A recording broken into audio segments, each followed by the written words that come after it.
The biggest mistake narcissistic abuse victims ever made was putting self-care on the back burner.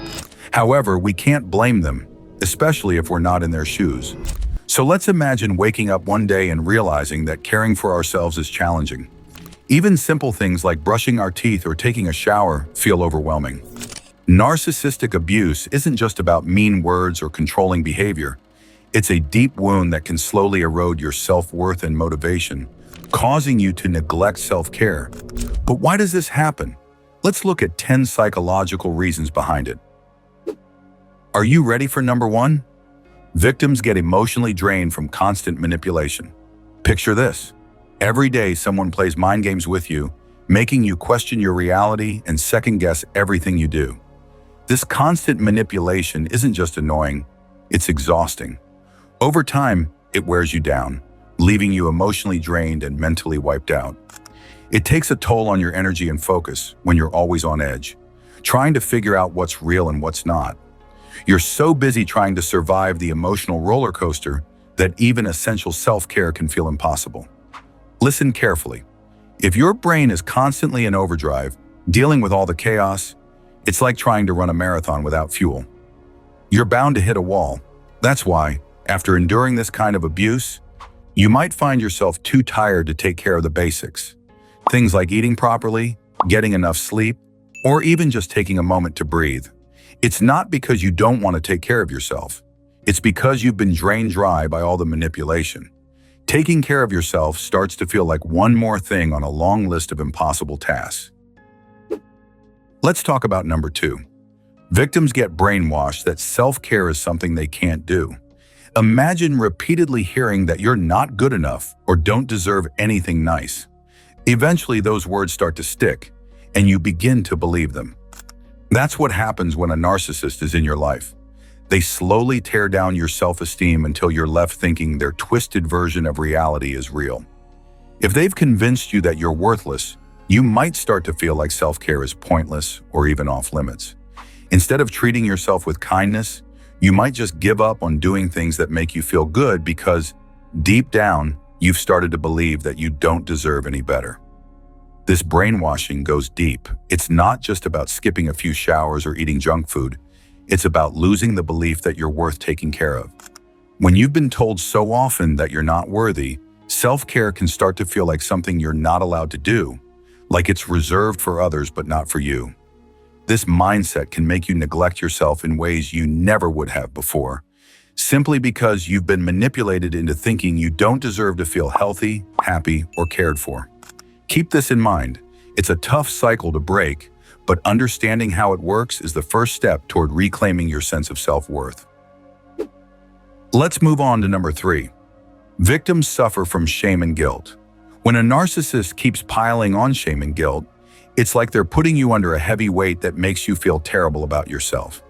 They use these feelings to keep you under their control. Over time, this constant barrage can make you feel so unworthy that taking care of yourself seems like a luxury you don't deserve. Instead of focusing on your needs, you end up feeling stuck in a cycle of self-blame, where even simple self-care feels impossible. Now let's continue to number 4. Victims are in a heightened state of alertness. Imagine living with a constant sense of dread, always waiting for the next unpredictable outburst or manipulation from someone. That's what it's like when you're constantly on edge or hypervigilant because of a narcissist's erratic behavior. This constant alertness keeps your mind and body in overdrive, so you're too exhausted and preoccupied to focus on taking care of yourself. It's like trying to stay awake and alert for hours on end. You're so drained by the stress that even simple self-care falls by the wayside. You shouldn't miss number 5. Victims mentally detach from their physical selves. When someone's dealing with narcissistic abuse, they might start to mentally check out from their own body to escape the constant emotional pain. Their mind goes on autopilot and tries to block out what's happening to them. This disassociation can make them stop paying attention to things like personal hygiene or eating well because their mind is so busy trying to avoid feeling hurt. So they end up neglecting their physical needs as a way to cope with the emotional turmoil. Are you still up for number 6? Victims focus on the narcissist's needs and emotions. When you're caught up in a relationship with a narcissist, you might find yourself constantly worried about their needs and feelings, almost like you're on a never-ending mission to keep them happy. It can take up so much of your energy and attention that you end up pushing your own needs aside. You get so wrapped up in trying to manage their moods and demands that things like eating right or taking care of your hygiene just don't seem to matter anymore. It's like you're so busy trying to keep the narcissist satisfied that you forget to take care of yourself. Let's keep it moving to number 7. Victims lose their sense of identity. When a narcissist keeps chipping away at who you are and what you believe in, it can make you feel like you've lost yourself. They manipulate and control you so much that you start to doubt your own identity and worth. When you don't even know who you are anymore, it's hard to find the motivation to take care of yourself. Losing touch with your interests and values makes it pointless to bother with personal hygiene or self-care. Here comes number 8. Victims fear reprisal from the narcissist. When you're dealing with a narcissist, you might be so scared of their reactions that you avoid taking time for yourself. You worry they might get angry or punish you if you focus on your needs or do something just for you. This fear of their adverse reactions can make you put off self-care and neglect your own health because you're too anxious about what might happen if you don't keep them happy. It's like walking on eggshells where even small acts of self-care feel too risky. We are moving on to number 9. Victims develop a negative self-image. When someone constantly criticizes you, it's easy to start believing all the negative things they say. Over time, this can mess with how you see yourself, making you feel like you're not good enough or even worthless. This negative self-image can sap your motivation to care for yourself because you might start thinking, "What's the point?" or "I don't deserve it anyway."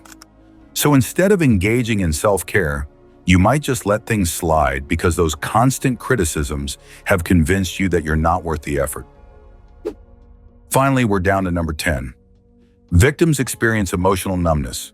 When someone is subjected to constant abuse, they can eventually become emotionally numb as a way to cope with the pain. This numbness makes it hard to feel anything, including a connection to their body or well-being. Their emotions are so overloaded that they shut down, leaving them disconnected. As a result, they might stop caring about basic things like eating well, grooming, or staying healthy because they no longer feel that inner drive to look after themselves. It's almost as if they're on autopilot, going through the motions without feeling anything. Narcissistic abuse can hinder your self-care routine, but understanding why this happens is a crucial first step. Recognizing the psychological impacts helps you see that it's not just about being lazy or not trying hard enough. It's about dealing with deep wounds that need healing time and care. Support from others and maybe even talking to a therapist can make a huge difference in getting back on track and taking care of yourself again. Listen carefully. Recovery is a journey, but you don't have to walk alone.